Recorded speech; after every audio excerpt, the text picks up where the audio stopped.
Eagles Entertainment. The journey to the draft is driven by AAA. AAA, roadside is their strong side. Make AAA a part of your game day today. AAA, go ahead. With the 25th pick in the NFL Draft, the Philadelphia Eagles select. You're listening to the Journey to the Draft podcast, driven by AAA. Welcome to the Journey to the Draft podcast, driven by AAA. I'm your host, Fran Duffy. We've got a really fun show. It's our second day here in the books in St. Petersburg, Florida at the East-West Shrine Bowl. A lot of action here today. We've talked with a lot of different players. We've talked with some media. We've talked with some former NFL players to bank for some podcasts in the future. So really, really productive day. A lot of good action as well on the field, which we'll break down at the top of the show. We've got Draft Buzz. We'll recap what we saw, the national title victory. LSU obviously coming out on top over the Clemson Tigers. We'll recap a little bit of what we saw there. Chris McPherson and I will touch on that. Pick six. C-Mac and I are going to talk about 6 players that stood out during the practice sessions here today from Tropicana Field. Mr. Relevant, we're a little bit of a blast of the past. Our good friend Beau Wolf from The Athletic is going to join the show to talk about some of the players that have stood out to him this week down in St. Pete. We've got a player joining the show, John Reed, Philadelphia native, lower South Jersey native as well, is going to join the show from Penn State. The cornerback is going to break down some of the things that he's got from his past. And then Draft Mailbag. We'll answer a couple questions from you guys at home. Ton of stuff we're going to get into. Let's get into it now in Draft Buzz.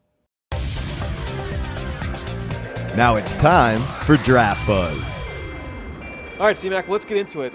We watched the national title game, LSU coming out on top. I made the prediction late last night's episode before we went to go watch the game. You didn't erase it from? No, I don't think. Peter, did we? We didn't erase it. I'm going to get the thumbs down. No, it did make it. I did predict Clemson would win.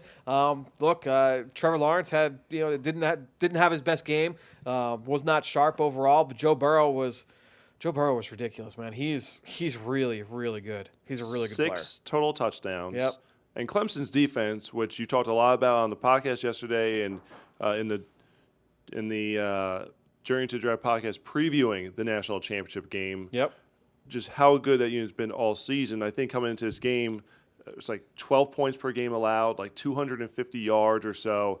Well, LSU rang up 21 and 269 in the second quarter alone. Right. Yep. I mean, that really was a ball game. But that Burrow throw on the wheel route in the back right corner of the end zone. The touch and the anticipation on that throw, just good. Perfect placement. And he was on the money most of the game. They started a little bit slow. He really kind of got into a rhythm. The rest of that offense really just kind of filed suit. Jamar Chase had a big game, the Blitnikoff winner, as the best receiver in college football. Certainly did an outstanding job in that game. And LSU, they were able to put it together. I think there was a certain point in the second half where they had scored, or was it 5 straight drives? And Clemson, in the second half, just couldn't get things going. They struggled offensively. Again, I mentioned Lawrence did not have his best game. I'm interested to go back and kind of watch the film, break it down. Just watching it on TV, obviously we don't get to see everything.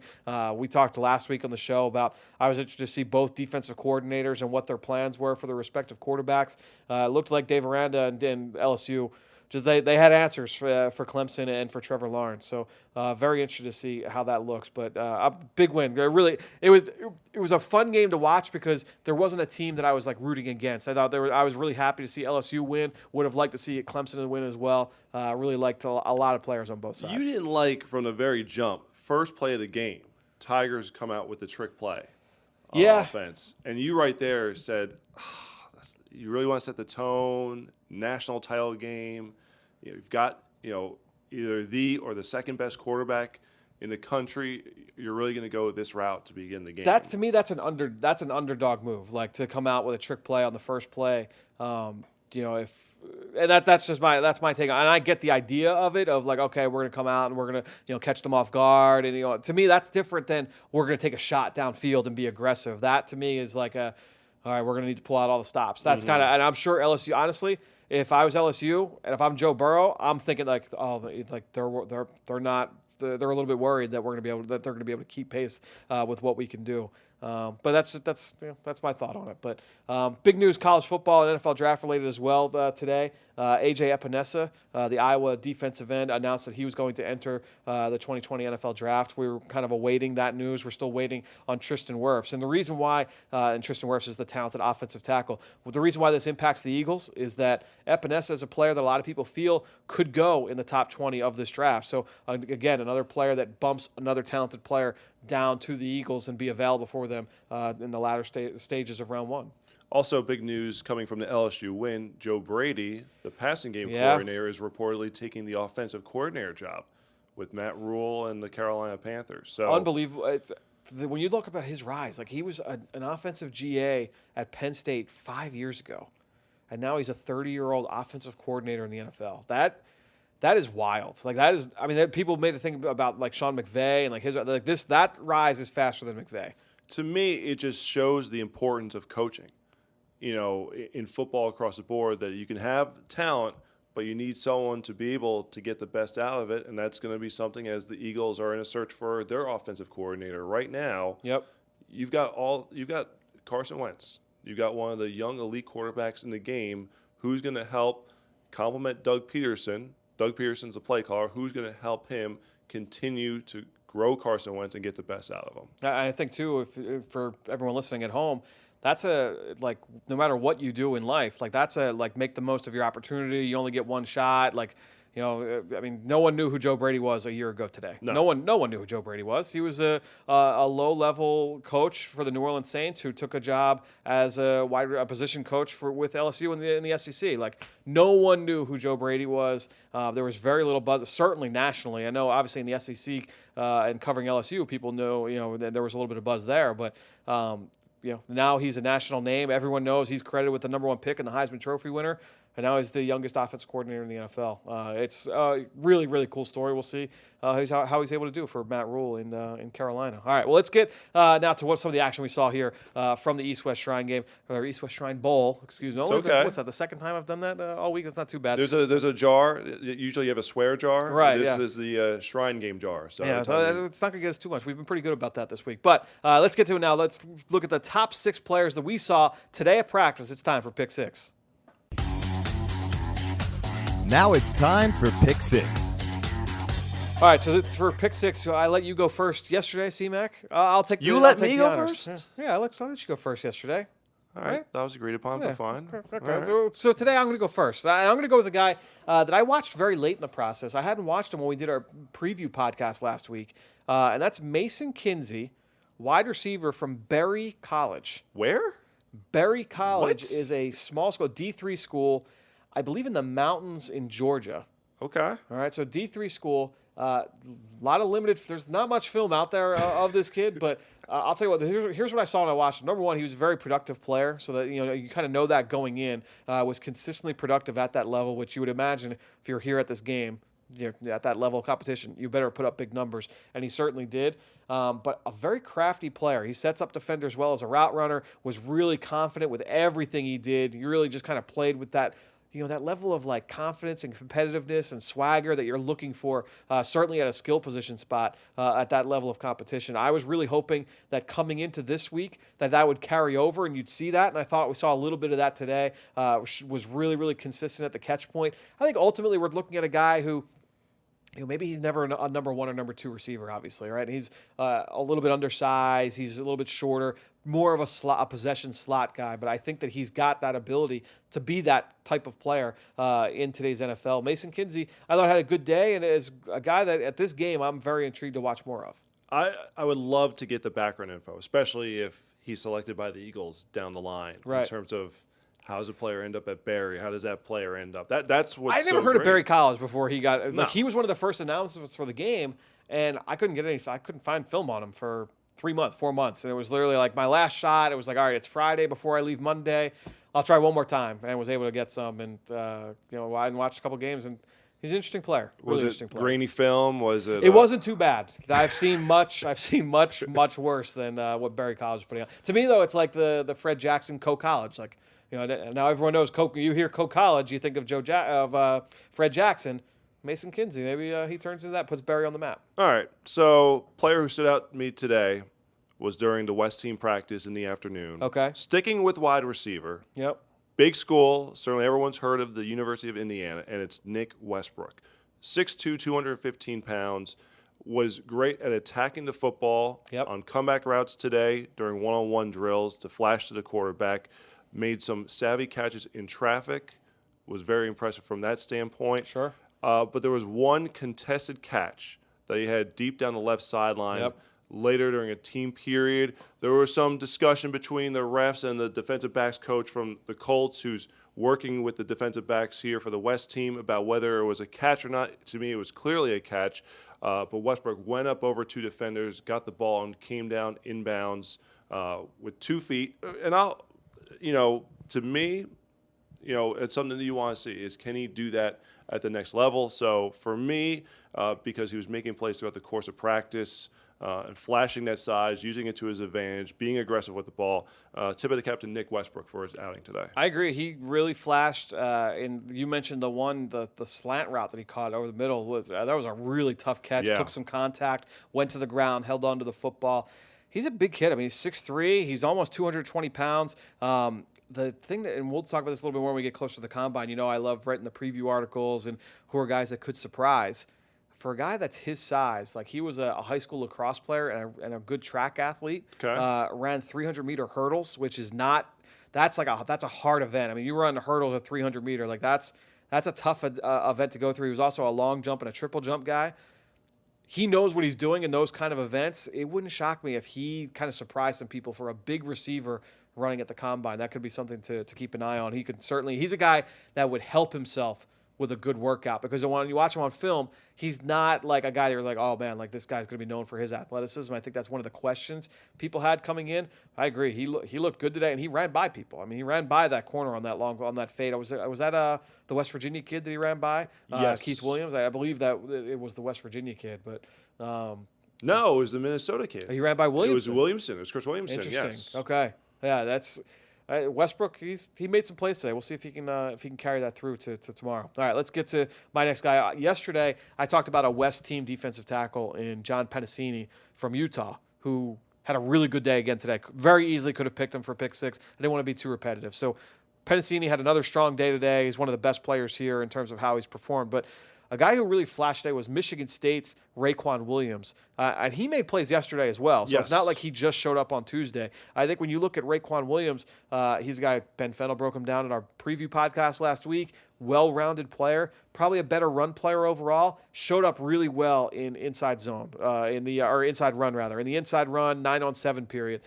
Consistently changed the line of scrimmage for that West defensive line. Knocked guys back. Had a really nice spin move during one-on-ones as well, and was able to get home. I forget exactly who he beat one-on-one in the drill, but this is a guy that, look, to me coming into the week, he was a guy that I would say, Peg, no question, he's in the bucket of players that definitely is going to make it in the NFL and play. Like Raekwon Williams is going to play in the NFL. Again, we're talking 3rd, 4th defensive tackle type of player, potential starter down the road, but he's going to play, and I thought he flashed today. He showed that kind of ability. Tremendous character. Yes. Inspiring backstory. No doubt. From Chicago, has lost close family members to gun violence, but has found his way out of the struggle of Chicago and has himself on the doorstep of making it to the NFL. So amazing story. But and I agree with you. Over the last 2 days, been a consistent force there. No in the question. interior of the defensive line.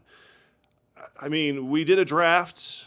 Wasn't done on purpose, but I went with an East team defensive tackle, and it's McTelvin Agim from Arkansas. Yeah. Scrappy interior player who was just giving Darrell Williams of Mississippi State all kinds of problems, especially during the one-on-one drills during practice. Was going against him repeatedly and had Williams frustrated. Williams has struggled a little bit. I watched him a couple of years ago for the first time. I was watching who's the kid that went in the second round last year? Elgton Jenkins. Yes. To Green Bay, and he was a starter for them as a rookie this year. Watched Williams played next to Elgton Jenkins. And Williams, he looked good as a sophomore. He moved to center for the first time this year, and he had issues with like the snap and stuff like that yesterday. It seemed like, did he play more guard today? I didn't notice as much. Definitely the one-on-ones they had him over center. But he's an athletic kid, though. I mean, that's he'll hang his hat on his athleticism. But Ajim got the best of him a couple times. But not just Williams. Not to be sure, unfair to Williams, but consistently whoever he was lined up against, just very quick off the ball, very crafty, able to squeeze by the offensive lineman, and he was very vocal as well. It was just watching the one-on-ones. I came away, and it's like starring Ajim as the guy who clearly stood out from that part of the practice. It should be noted, too, he was a 5-star recruit coming out of high school, was a big-time recruit from Texarkana, Texas, which I believe is Jeremiah Trotter. That's right. X-Man, yes. And was a SEC all-freshman pick his freshman year. He's played consistently throughout his career at Arkansas, started half the season his freshman year and made some plays, but former defensive end as well, made the transition full-time to defensive tackle. So he was a 5-star D-end who I think just put on more weight than they expected, and it ended up just kind of sliding him inside to D-tackle. But no, Ajim has certainly flashed a little bit. My last player, I'm going to go with a position that I don't normally pick in these events, and it's kicker. No, that's a good one. It's typically tough to see running backs stand out at All-Star Game events because especially as runners and receivers, and as receivers and as pass protectors, you can see it. James Robinson, a number of times today, and he's a small school running back out of Illinois State. There's 2 Illinois State kids here, and he's one of them. James Robinson consistently he had like 2 or 3 runs where, number one, he was not touched getting through the line. So you give credit to the offensive line as well. But where the coaches behind the action yelled, "That's the cut right there," and you can kind of say, like, okay, like they see it, and he saw it quickly and was able to get downhill. Watching him on video, he's a little bit short, but he's stocky. He's kind of built like, you would talk about like a Ray Rice, like we've talked about Clyde Edwards-Helaire, like in terms of like the Brian Westbrooks, the Mark Ingrams, the Austin Ecklers. Like he's built like those kind of guys. There's a guy, Benny LeMay from Charlotte, is built the same way. There's a bunch of guys that that have that kind of a build. They're short, but they're stocky, and they're thick and stocky. And he's got kind of that skill set. He's really tough downhill. He's a really good pass protector. The question I had was, is he a dynamic athlete for a guy that's a little bit shorter on the underside side? But I thought James Robinson really ran the ball well between the tackles. And again, it's tough to see that sometimes from field level and in this all-star setting. But it seemed that the coaches were really impressed with his ability to do so, at least watching it on the field today. So going back to the preview episode, player who I had inquired about was Shaquille Quarterman from Miami. Yeah. And pretty much you and Ben were in agreement that he's going to be a thumper, a rundown linebacker, stuffer, should excel in those drills. And he did exceptionally well. Yes. And other players were actually, asking who are some of the players who have impressed you that you've gone against. And running backs were telling me, really? Shaquille Quarterman fills in those gaps, knows where to be, good instincts, very quick to the hole.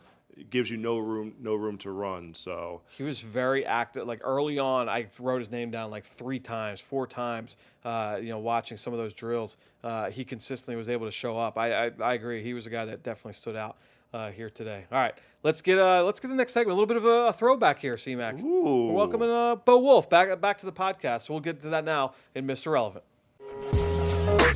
It's time for Mr. Relevant.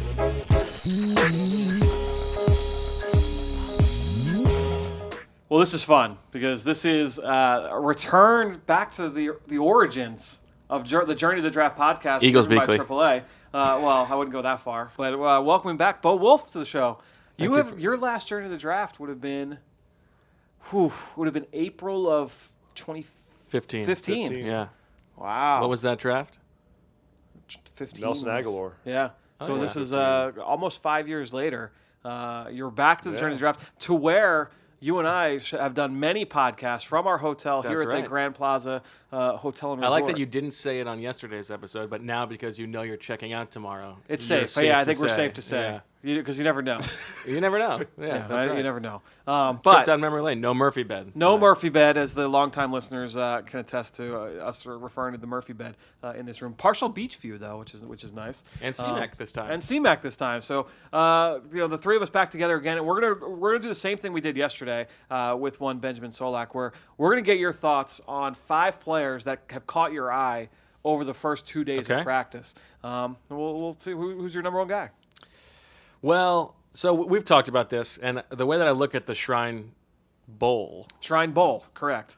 A little bit of an adjustment.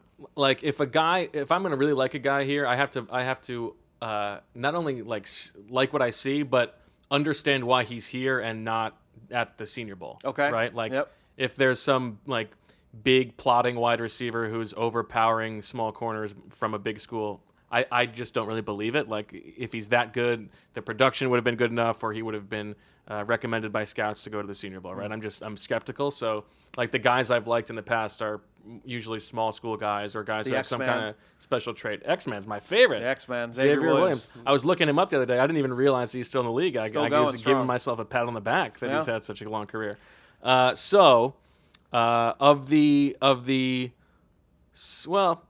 we get to the small school guys, the guard who I really like, and he's been my favorite player of 2 days, Kevin Dotson, the Louisiana. That's not Louisiana Lafayette anymore. It's just Louisiana. It's just Louisiana. They did it like 3 or 4 years ago. That doesn't seem fair. They can just claim the state after. Apparently, yeah. So you have LSU, Louisiana State, and then the Louisiana Monroe. They get the shaft here. But I think when you look at Dotson, he looks like there are a couple guys. 2 of the guys on my list are guys who just to me they look physically much more like NFL players than a lot of the other guys out here. And he is one of them. The year before our first trip down here.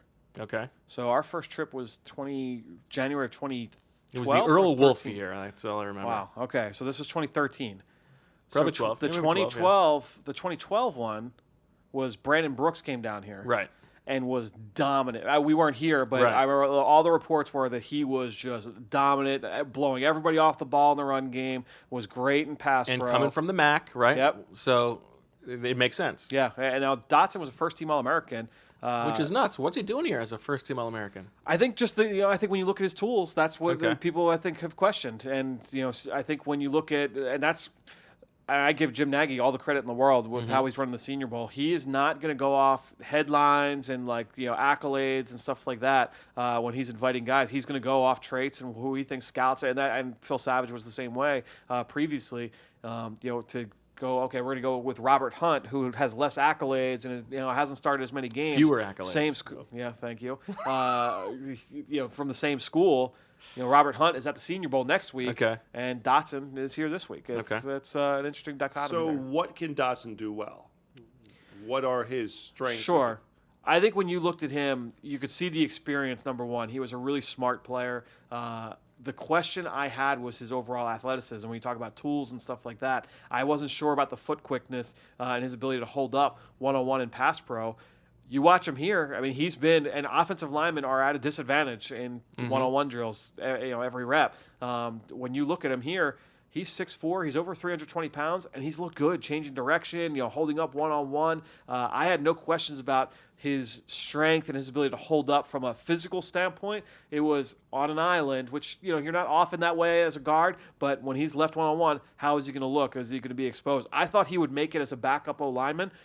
If he can, prove it, especially we'll see how he tests the combine and things like that. If he's able to put some of those athletic questions to bed, I think that'll do him well. And listen, I listened to the show, and I heard you say yesterday, if they really like him, maybe they're going to start moving him around. They moved him today from right guard to left guard. Did they? I watched the skill guys for that group today, and I didn't focus much on the O-line, so they moved him around a bit. There you go. Beautiful. All right, well, that's good to know. Okay, my number 2 guy is, like I said, I'm skeptical of the receivers, and I know Eagles fans are looking for receivers with juice. There's only one guy here who I think has been able to separate and show speed.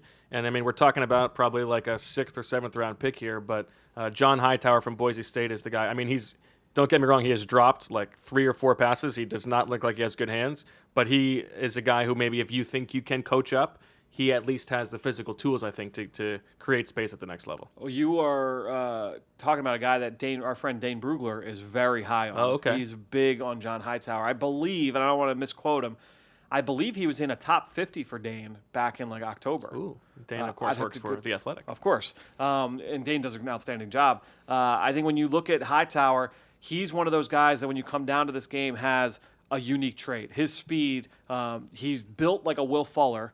has some of the same Will Fuller strengths and weaknesses. He's got that ability to stretch the field, ball skills, ball tracking, finishing at the catch point, a little bit inconsistent. I saw that on film, and we've seen that a little bit here.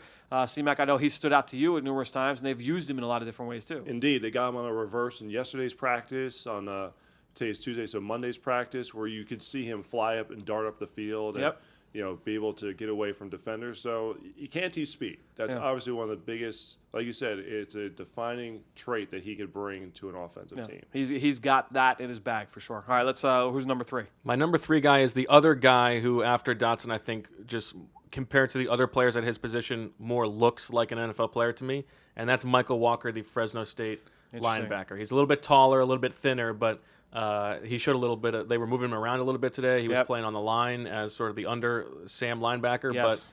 But I like him. He moves well. He looks to me like more of an NFL caliber athlete than the other linebackers. So brings me back a little bit. Were you with me when Devondre Campbell was here from Minnesota? I was not. Okay. You know who he reminds me of is just a guy who stood out physically. Was the Texas linebacker at the Senior Bowl who went to Washington? Keenan Robinson? Yes, correct. He was a little bit thicker up top. Sure. Yep. But that's very what high he sort of reminds me cut. of. No question. That's a good one. I like that one. I think when you look at Michael Walker, size, sideline to sideline speed is there. The flashes are really good, and with the 100, I remember he was one of the first guys I noticed when they walked out in the field, that West team, and you said this kid looks like an NFL player. He's an off the bus guy. He is an off the bus guy. Yes, that is correct. He's definitely an off the bus guy. I think when you look at Michael Walker, you're betting on the traits. I think that he's a little bit. Very similar to Devondre Campbell when he was coming out of Minnesota and what we've seen with him as a starter for the Atlanta Falcons. He's a fast flow player. So, misdirection, backfield action, anything that can kind of get his eyes going one way. If you're an offense, okay, he's going left. We now have the ability to go right, and he might be a little bit slow to react there. That's the weakness. That's why he's here and not at the Senior Bowl next week. Because if his instincts were top shelf, we're talking a guy, okay, he's got size, speed, and instincts. He's a top 50, top 75 pick. But I think that's the question with Michael Walker. Again, Campbell was here at this game a few years ago, was a rookie starter. He started right away for Atlanta. Walker could be that kind of a guy. Okay, I like that. Who's your 4th guy? My 4th guy is, now, I looked back at those rosters from the last few years. Okay. Not a lot of running backs have come out of the Shrine Game, which sort of makes sense, right? Because the best running backs are probably going to come out early, and then the other guys are either going to go to the Senior Bowl or running back, at least, you can trust college production probably more than other positions, right? Sure. But so if you're looking for a guy who could have a role, a guy who I like, I think I like a little bit more than you do maybe, is Adrian Killins, the small running back from Central Florida. I see a lot of juice from him, and as the man who invented Boston Scott, I feel like I can speak with some authority. Yeah, I think he's got good hands. He's got good hands. I think when you look at him and Levante Bellamy out of Western Michigan, who is on the He's on the west, and Killins is on the east. Or are they both? They're not both on the same team. Killins is on the east. Yeah, Killins is on the east, and Bellamy is. Yes, that's correct. Yes, correct. So I think when you look at those guys, very similar kind of skill sets. They're both undersized. They're both explosive athletes. Bellamy, we talked about it last week on the preview show. Some people believe could break 4.3.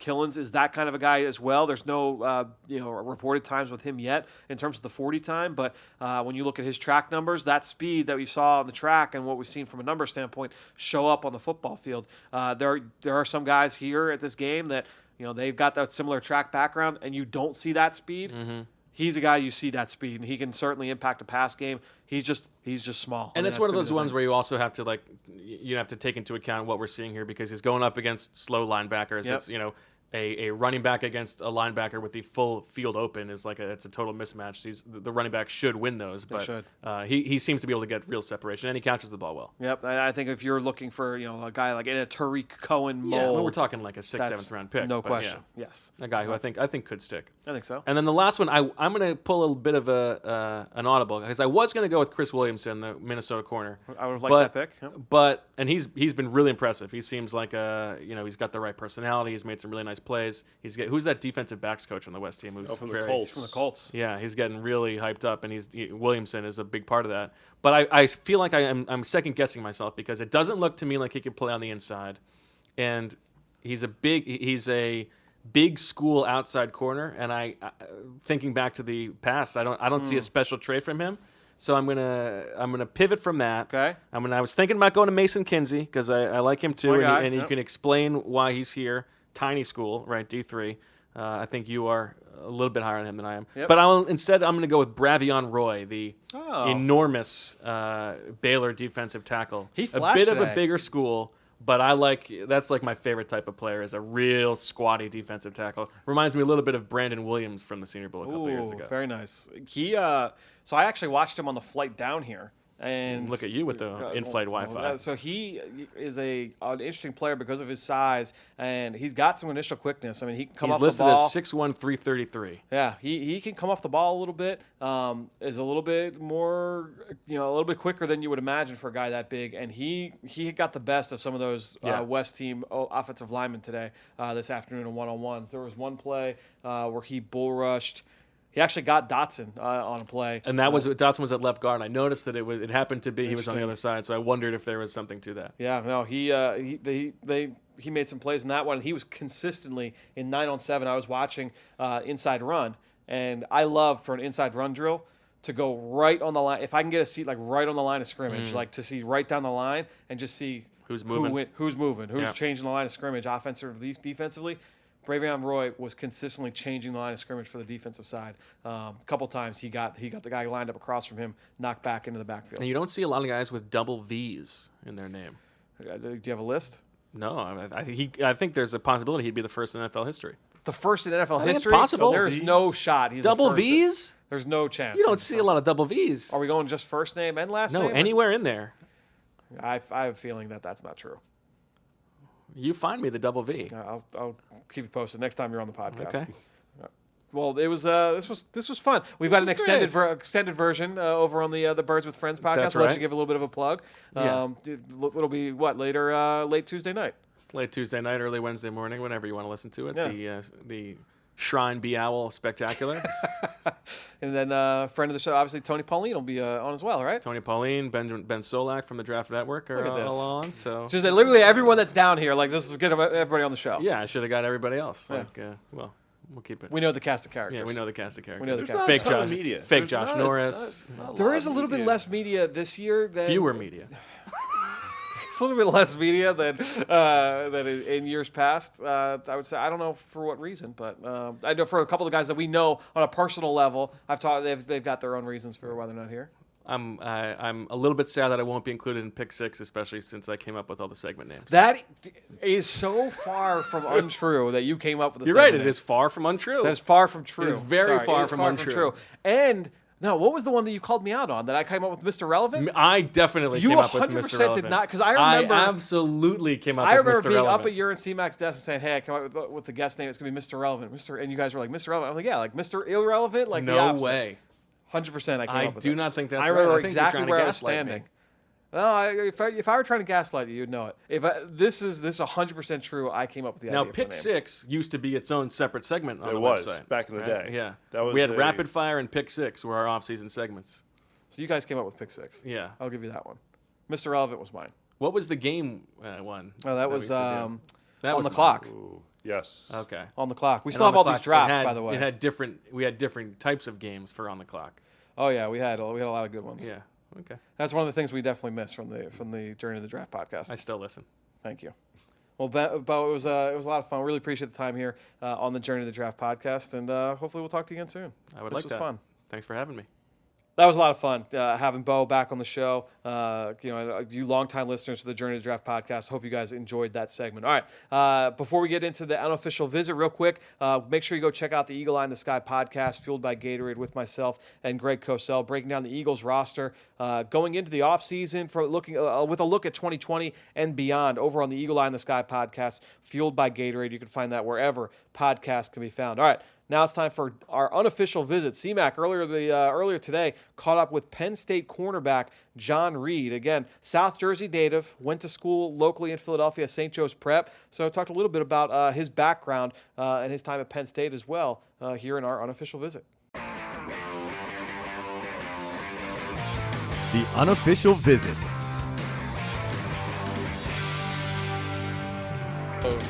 The great high school we went to, the great coaches we had, that boosted our development to go into college and be ready both went to great programs, and then we get the opportunity to play here. It's really cool, but I guess to us, this is kind of like we're real like high achievers. We want to achieve great things, so we kind of expect these things, but we're grateful at the same time. What's it like seeing John here at the game? No, it's exciting. I was messing with him and stuff like that because he wants to weigh in at a certain weight. And I'm like, look, man, they better get my measurements right. So it's just kind of funny joking with him outside. I was like, look, John, I think they might get me at 6'2" today, but I think they shorted me a couple inches. So just stuff like that, just playing around. You mentioned the program, St. Joe's Prep there. Gabe Infante was last year named the NFL High School Coach of the Year. What does that speak to what he's done for the program and for you as a person? I think is more than well-deserved. Like, just forget the football, like, from a person off the field to growing as a man. Like, he had me ready to be in college, to handle my business on and off the field. Like, the things that he teaches is a lot of stuff off the field that contribute to on-the-field things, and that's why St. Joe's has been so successful and even still successful now with the coaches that are the new coaches that are there, because he instills those values in everybody around him. So, has he been like a father figure for you? Yeah, Coach Infante is like a second father to me, most definitely. He's taught me a lot of things, helped me to humble myself a lot when I was coming into high school, because you coming from Pee Wee ball, you just dominating everybody. But he humbled you in a great way to make you always want to be achieving the next thing and trying to reach your goals. So, John, you're listed as being from Mount Laurel, New Jersey, but you really didn't grow up in Mount Laurel. What was your upbringing like? My family always tried their best. We struggle financially and stuff like that. So we pretty much rented homes everywhere. I've lived everywhere in South Jersey, Mount Holly, Pemberton, Browns Mills, Bronxton City. I've literally bounced around from everywhere. About how many places would you say you've lived? Maybe about 6 or 7 different places, maybe around that. Maybe a couple more of the times I bounced around other people's houses and stuff like that. But, it was all part of my development, and I appreciate everything my parents did for me. So. And how do you think that helped mold you into the person you are today, having that tough upbringing and then not having everything handed to you from an early age? You just got to grow up fast and you got to be mature quick. Like, your family going through stuff like that, the last thing you want to be is an extra burden on them at all when they already doing everything to try to provide for you and stuff like that. And they raised me right, and I was around a lot of good people. No matter what environment I was in, I always had a good circle and good people around me. Well, John, best of luck to you in draft class. Appreciate the time. Thank you. All right, real quickly, C-Mac, if you want to just quick reflect on your time spent with John Reed. Well, you actually opened up. You told me about the story. Yeah, because I met with him a little bit yesterday on Monday. We talked about Miles Sanders a little bit. Yeah, so you kind of spurred off about how we knew he's listed as being from Mount Laurel. Yep. And then you brought that up, and he was like, that's I kind of lived all over the place. Yeah, but it's just intriguing that you have two guys from the same high school. That's awesome. And then Gabe Infante, who, again, Don Shula, NFL Coach of the Year, 2018. Former Eagle Eye in the Sky podcast guest, yes, Gabe Infante. Indeed. Was on yes, last January. Indeed. So best of luck to Dwayne Savage from Camden High School, who is the 2019 Eagles nominee for the NFL Coach of the Year award. Future Eagle Eye in the Sky podcast guest.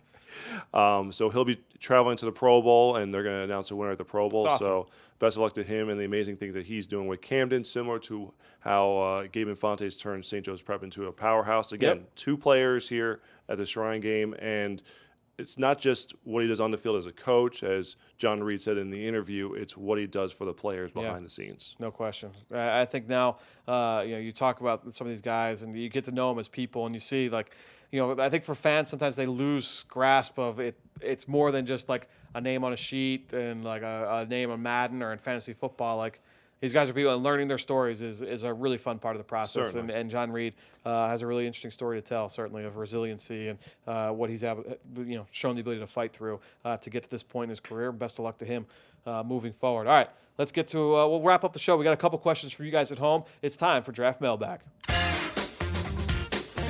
Now it's time to hear from you, the fans, in the Draft Mailbag. All right, so we got two questions from Twitter, C-Mac, and I wanted to present them. The first one to you. Only two? Yeah, two that I liked. We had a couple more that I'll hit up on Twitter as well. I don't want to get too deep into the weeds here, but fair enough. First one is from @CLE_Spartans. Is Malcolm Perry, the Navy quarterback, who has been playing receiver for the most part, getting reps at other positions besides wide receiver? I know you talked with Malcolm Perry today. We've been watching that East squad. Have you seen him line up at running back at all? No, haven't seen him at running back. Talked about how the transition to wide receiver for him. You talked with him after practice. practice. Spoke with him after practice.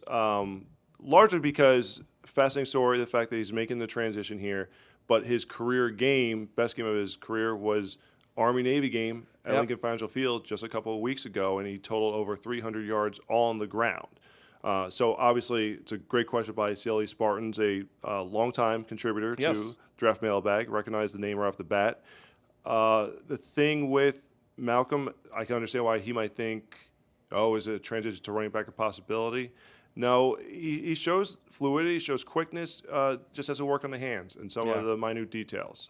He's talked to Keenan Reynolds, who made the transition a couple of years ago from the Naval Academy. In fact, Keenan actually texted him like right after the Army-Navy game, and they've been keeping in touch and helping him with some advice as he makes the transition. So the biggest thing is at this point, don't worry about the athletic and the timing and testing drills. When you get to these events like the Combine, it's all about working on your route running, working on the finer minutia when it comes to the position. I would say, too, when it comes to the drops, a lot of times with young players, and really anyone when they're making their transition, you have so much going through your mind. This is a guy playing receiver for the first time. It's all, it can be mental. The question is it a physical thing where he can't catch, or is it he's thinking about his release, he's thinking about his route, he's thinking about trying to lose the defender, he's trying to think about, now I have to catch the ball, and trying to do that in this kind of a stressful environment for him. That's a little bit of a tough ask. So the teams will continue to work him out and continue to kind of put him through drills and see if he's able to improve there. But that's certainly a lot to keep an eye on. And he did play slot back early in his career there, which is basically their version of running back. So he's got that in his history. He's just 184 pounds, so at that size, a little bit of a big ask. All right, last question. Ernie Purcell asks, how do expectations temper the range for prospects who are already expected to dominate at the Combine? So, for example, if Henry Ruggs runs 4.35, does that really move him up anyone's board? Or if a Jalen Rieger from TCU ran 4.42, does that hurt him despite it being a fast time? So, managing expectations with players. If we expect a guy to run 4.3 and he runs 4.3, are we boosting him up? I would say the answer to that question is no. Don't count it twice. Don't count it twice. That's don't exactly count it right. Twice. I think when we go to the Combine and we deal with pro day times and things like that, the big thing that you're always to see, do the fast guys run fast? Do the slow guys run slow? If the slow guy runs fast or the fast guy runs slow, now you go back to the tape, or maybe we wait for extra reps and see, what the tape kind of shows us, or get background as to why that happened. We all know the stories now at this point of guys like Jason Kelsey and Trent Cole and why they didn't test as well as they thought at the Combine because of other circumstances, feeling sick or any of those, those reasons. But no, I think when you look at a guy like Henry Ruggs, a guy like Jalen Rieger, the expectation is going to be those guys are in the 4.3s. Now, if a guy goes and runs 4.25. It's DK Metcalf. Yes. I was thinking back to last year with DK Metcalf, where everyone knew he was a fast. physical specimen, but why did everyone now put him in top 10 of mock drafts afterwards? Well, he was above expectations. There was a little bit of above, so it was certainly above expectation, and the reason he fell was obviously other reasons. He was talking about the medical and just the how raw of a player he was and things like that. But no, it's a good question. It's something we'll certainly be talking about here over the next few weeks as we get closer to our to the trip to Indianapolis for the Combine. I've got a really fun podcast actually coming up on the Eagle Eye in the Sky podcast. Quick plug for that real quick. I caught up with a couple of trainers that train guys for the Combine. Talked through the process, both physically and mentally. A couple of guys from some of the big training complexes that get guys ready for Indy. So you can keep an eye out for that on the Eagle Eye in the Sky podcast. Eagle Eye, not Journey? That'll be Eagle Eye. No, because those are long interviews. That's going to be that might be like an hour-long podcast. So for a Journey, that's a little bit tough. So we might take a little bit of bite here to put on Journey, but those will be Eagle Eye in the Sky podcasts coming up. We'll say in the next few weeks, but.